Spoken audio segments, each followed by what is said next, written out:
Hi everybody, Nathaniel Carter here for living1percent.com.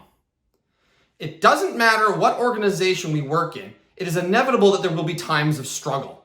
Periods when things don't go to plan, that every pre-worked out contingency seems to end in failure, and not one of our goals comes to fruition.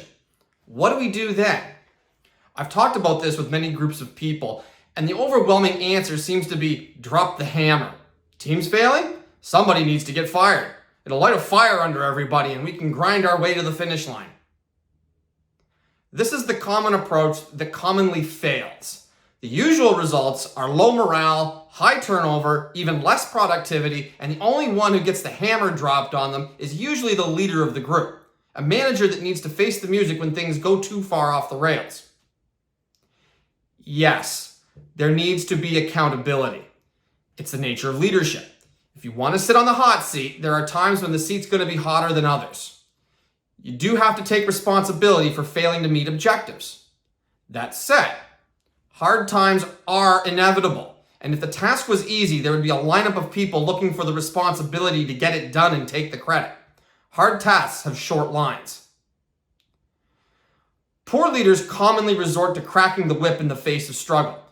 Daily lectures on the consequences of failing to meet objectives become the norm. The squeeze gets harder. How much blood can we get from the stone? Poor leaders stop looking at what is causing the problem and what lessons need to be learned, and instead focus on the perceived weaknesses of the group. Good leaders do something else.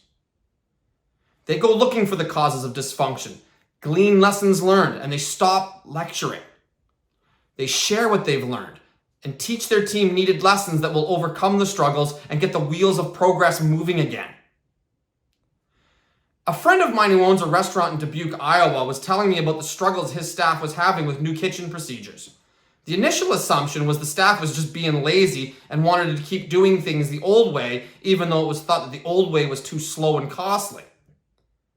It took the laying of several suspensions on staff for a young cook to invite my friend to participate in a dinner service under the new rules.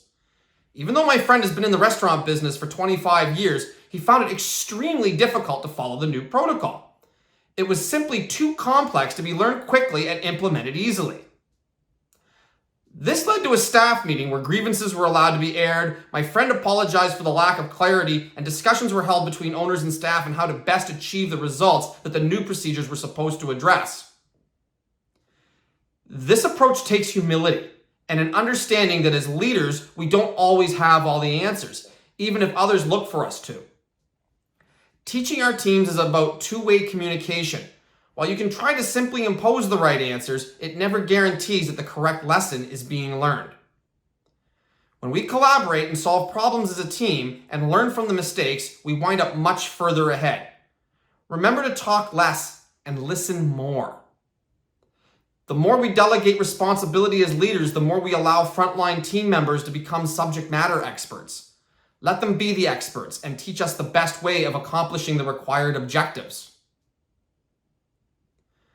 One of the side benefits of a teaching-centered leadership approach is that it gives greater opportunity to observe the mentoring skills of others on our teams and identify future leadership talent.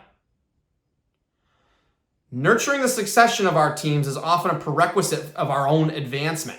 You simply won't be promoted in your own career if there is nobody to replace you. Make yourself replaceable, even if it feels uncomfortable. Remember, leaders thrive on discomfort. Teach the future leaders how to mentor.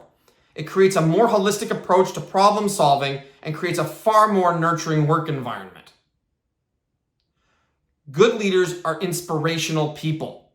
People are inspired when they are given the opportunity to do new things. So stop lecturing, stop squeezing, and start teaching and mentoring.